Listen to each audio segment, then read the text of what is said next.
اگر مہر نان و نفقہ دینے اور ازدواجی حقوق کو پورا کرنے پر قادر ہو اور شہوت کا بہت زیادہ غلبہ نہ ہو تو نکاح کرنا سنت موقتہ ہے۔ ایسی حالت میں نکاح نہ کرنے پر اڑے رہنا گناہ کا کام ہے، اور اگر حرام سے بچنا یا اتباع سنت یا اولاد کا حصول پیش نظر ہو تو ثواب بھی پائے گا، اور اگر محض حصول لذت یا قضاء شہوت مقصود ہو تو ثواب نہیں ملے گا، نکاح بہرحال ہو جائے گا۔ نکاح کبھی فرض ہے، کبھی واجب، کبھی مکروہ، اور بعض اوقات تو حرام بھی ہو جاتا ہے۔ چنانچہ اگر یہ یقین ہو کہ نکاح نہ کرنے کی صورت میں زنا میں مبتلا ہو جائے گا تو نکاح کرنا فرض ہے، ایسی صورت میں نکاح نہ کرنے پر گنہگار ہوگا۔ اور اگر مہر نان و نفقہ دینے پر قادر ہو اور غلبہ شہوت کے سبب زنا یا بدنگاہی یا مشت زنی میں مبتلا ہونے کا اندیشہ ہو تو اس صورت میں نکاح واجب ہے،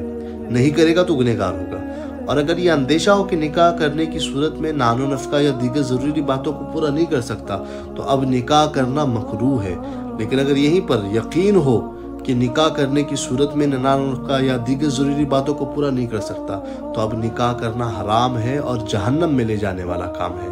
ایسی صورت میں شہوت کو توڑنے کے لیے روزے رکھنے کی ترکیب بنانا چاہیے۔